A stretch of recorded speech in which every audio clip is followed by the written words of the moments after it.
Alright, so today we're talking about Jedi Survivor. It's been a while since I've done a review on this channel. I'm Mike, I do video game reviews, and I've definitely been wanting to get to Jedi Survivor the most. This is a great sequel that builds upon the original, especially in the gameplay. I ended up liking it so much that I played side content for after I got to the ending for about as long as I played up until I got to the ending. I do understand a lot of people found the performance intolerable, especially on PC.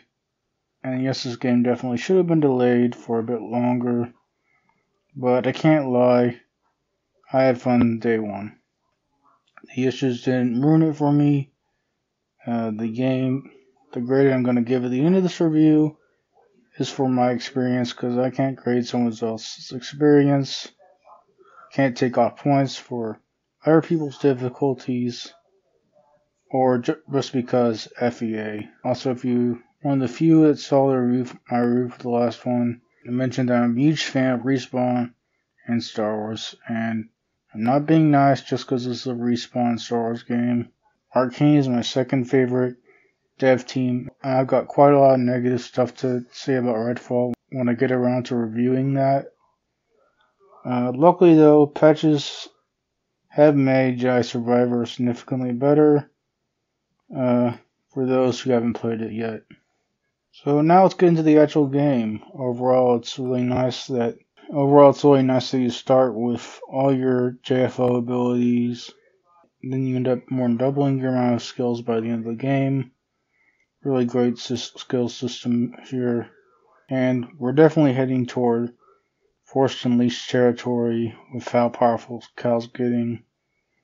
And you'll probably be Force Unleashed by the end of the third game. The combat is still very good, and fun cross between Arkham and Soul Styles combat.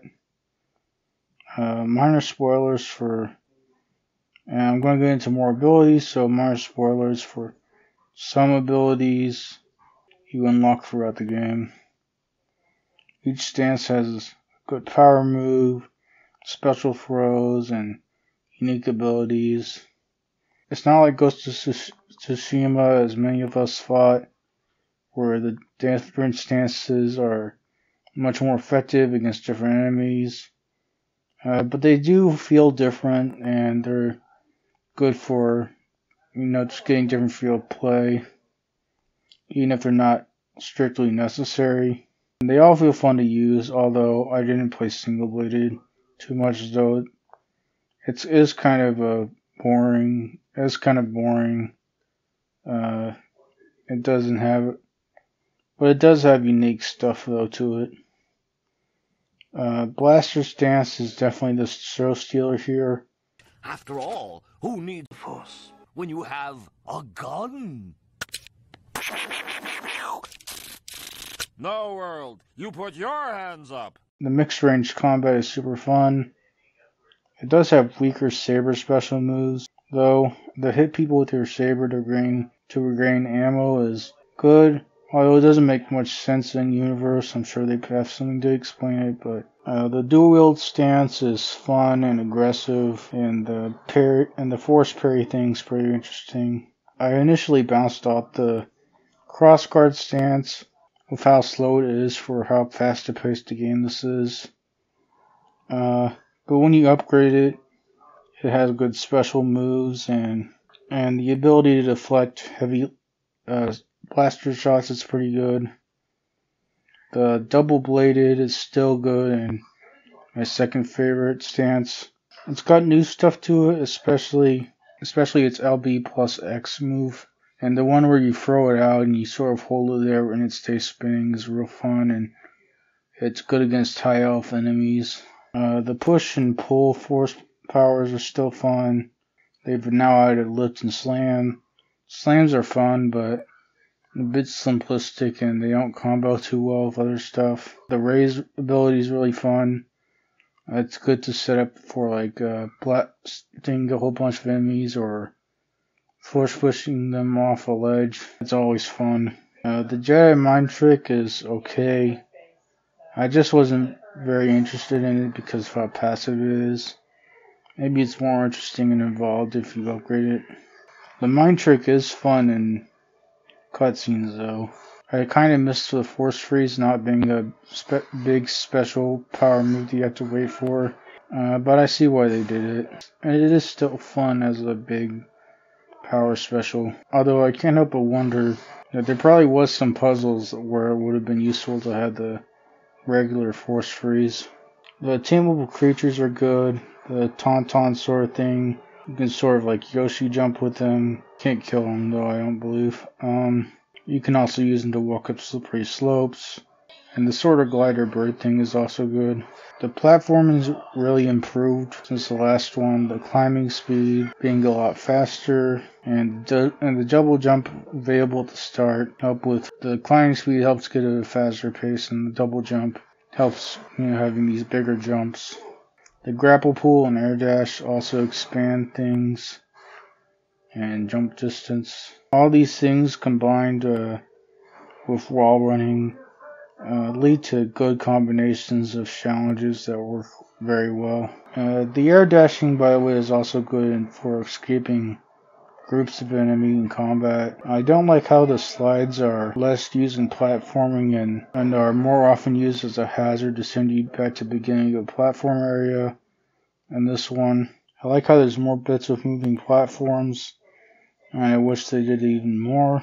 Also, some of the best platforming is the force tears, but they're harder, so I see why they didn't put them in the main game. In terms of enemies, they brought back most of the JFO enemies, which is good, and there's a ton of new ones, making for great enemy variety in this game. The Raiders are a decent faction that feel unique, but the guys with the jetpacks and shock sticks can be pretty annoying. It's great to see battle droids. The base ones are fun, goofy enemies that you can slice for a whole bunch of them. The special ones are really cool, and it's good to see all the battle droids in one game. There's good new creature enemies as well. Stormtroopers are, of course, classic, and they also, being the main enemies you find in the last one, really highlight how much stronger you are in this game. The bosses are still very good and have good movesets, and they're fun to fight, but the main story bosses -1 aren't as hard as in JFO. I personally felt JFO boss difficulty was a pretty good split between Souls and mainstream, but I get they're obviously going to drift toward mainstream with how popular this game is. I thought there should have been more high gravitas lightsaber fights. There's about the same amount as in JFO, but this game's much longer. There are the Saber Raiders, but they're too easy, and they kind of just show up wherever. The optional fights against multiple Saber Raiders are fairly good, so maybe they should have been higher level common enemies. The bounty hunter bosses generally aren't as unique this time, but if you do the bounty hunter side quest, you do get to fight large groups of them as common enemies, which is interesting. The exploration is even better this time. You still have the Metrovania path unlocks and all these attention grabbing places, which is good. The rewards are better, and there's more gameplay focused ones like skill points and perks, which give you passive buffs. The static rewards are also better, with greater variety of clothing, and now they also got hairstyles, and you can even get Dash Rendar's bubble jacket. Also, now when you scan an enemy, you can put them into this Holo Tactics game, which is sort of like an AI fighter and everything. It's not full on the chessboard from 4, but it's still fun. You can also customize your lightsaber, blaster, and BD to a ridiculous extent. There's also shop items, which you buy with collectible currency from around the map. It makes things a bit more interesting. This time, in terms of planets, we got one big planet, Coda, and two medium-sized planets and two smaller planets. It is good to have one big home world with a couple of other planets for variety, but it does lose a bit of the traveling around the galaxy feel the first one had. There's decent side quests to flight story, but also a good variety of side missions. There are the 4 stairs, which are good combat and platforming challenges. The meditation chambers, which have puzzles, and the puzzles in this game are good, but they're not necessarily something I'm going to seek out, so I didn't do as many meditation chambers as the other side missions. There's the fighting the bounty hunters side missions. They're good. There's also a lot of unique locations, like the Fawn Creek Caverns. So now finally onto the story. The story is still very good, but not as solid as JFL. The characters in the story are still great, but the plot's weaker. The main thing is that the MacGuffin is weak. There's a planet called Tantalor, and a space rift which you can only get to with a special map. It does have a treasure island type of feel, but there's no treasure. They just want to use it as a place to hide from the Empire. Hiding from the Empire is important for them, but it's not as urgent as the list of young Jedis from the first one. Also, if you can get to somewhere, you'd think that eventually the Empire could get there, could figure out how to get there. Also, if they saw someone go into the rift, then they could just blockade it and trap them inside. The story is definitely not all bad. The characters are still great, and their relationships are very good. Cal's now a lot more confident, but the years of fighting the Empire are taking its toll, and it's interesting to see how he reacts to the hopelessness of the situation. We get a deeper look at Grease and how his longing for a simpler life without all the fighting is affecting him. Unfortunately, Sears not in this one as much. She's still in a decent amount, but not near as much as the first one. We do still get a couple of good mentor moments, but she is on her own mission with the hidden path of fighting Jedi, which is also good to see her conviction toward that goal. Overall, it would have been nice to see more of her, though. We do get a lot more Marin this time. She's a sort of fun April O'Neil from Parks and Rec type of character, and seeing her and Cal grow closer together and bonding over the troubled past is good. A bit weird to say for a droid character, but BD does feel a bit sidelined in this one. But in the last one, there was a lot fewer characters, and so he had to hold a lot more emotional weight. So it makes sense that they can't really compete as much. He does still have good comic relief, though. Bode is sort of set up to be this buddy character, but I don't think that they really hits as much as they want it to. He's not bad, though. The first villain is decent, but doesn't really live up to Trilla. There is another that is much better, but still not quite as good as Trilla, but still pretty good. There's a lot of decent side and minor characters that are good for the size of their roles. Cage and Z are pretty good ones. And we still got good dialogue from troopers that's really funny. Still some of the best enemy dialogue in games. And now we also got the B1 droids, which are pretty well directly the Clone Wars B1 droids. And also pretty funny. Take a look at that view. Is that a giant crater? Wow. Oh, they were right. What a view. I never liked heights. Who am I kidding? I chose the wrong profession.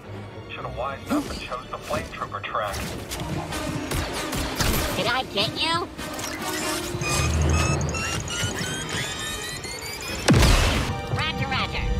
There's also good lore. It is Star Wars after all. The High Republic stuff is pretty interesting. Overall, the worlds feel really fleshed out. The stakes are still really good and are true to Star Wars. They're not quite as good as JFO.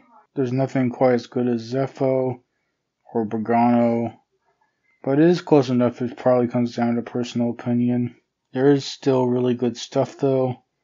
Ramblers Reach is a fun Old West rural space town. Coda has a lot of good mountainous and mining places. Jedi has nice ruins. And the Shattered Moon's High Republic Science Facility is definitely the best. It feels like a steampunk Camino. In general, I like the Art Deco sort of High Republic stuff. There's good character and creature design overall. There's also great music, especially the main Coda open world music.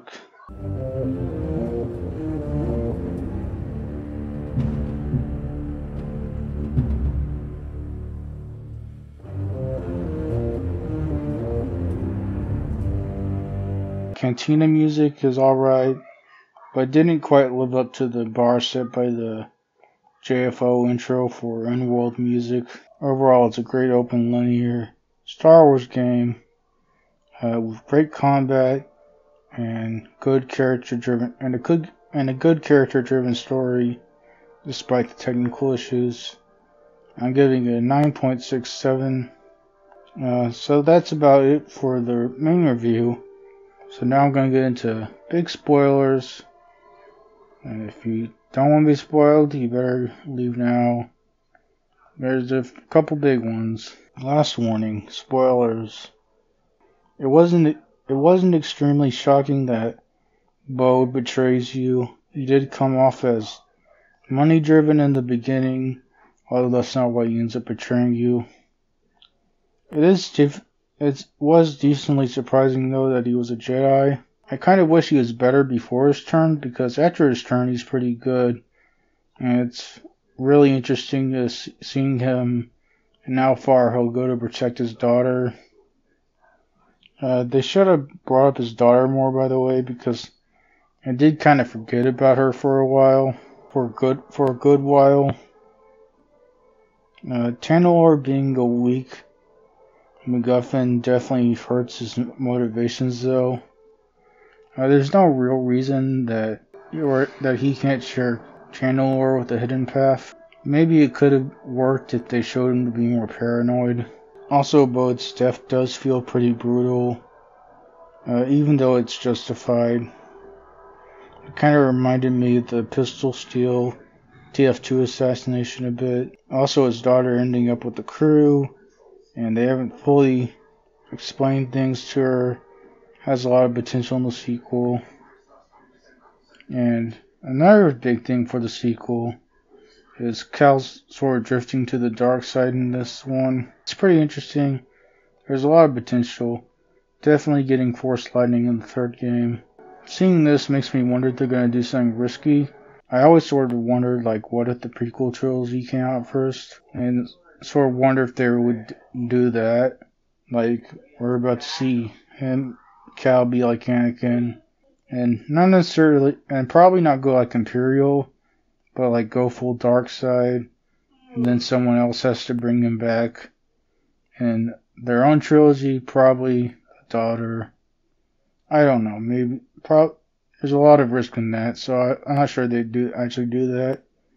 But it does have a lot of potential if they did it right. As a side note on all this, I don't like how the dark side free super is overpowered. Even though it's the kind of point, the dark side is the easier path. When I said there wasn't enough Seer in this, it wasn't just because of her death. They did need more of her in general, but her death does make sense for the story. It leaves this huge impact. Definitely gonna be a big push in Cal's dark side. People felt that Vader was shoehorned in to the last one. He definitely works here. Seer can't just die to anyone, so we gotta bring in somebody big, and Darth Vader's the biggest, you know.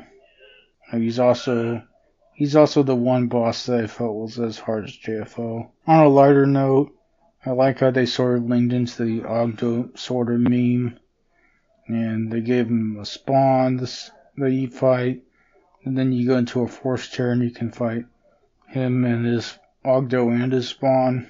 So that's pretty fun. Also, like the Rick the door technician thing, that was funny.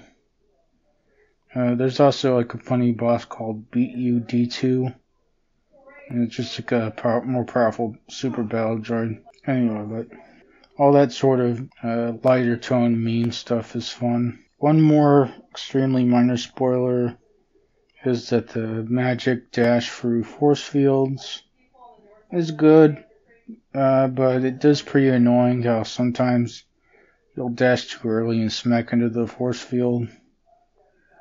That's about it for this review. This should start my Respawn playlist, the Titanfall series review, and the Jedi Fallen Order if you hadn't seen those. Also, I had a predictions video for this game. If you want to see what I got right, I got a fair few things right. That's under my yearly and limited relevance playlist. And I also should, in a couple hours, have another video today for a new game I'm announcing that I have made. So, go and check that out. Thank you to anyone who likes, comments, or subscribes. That's it.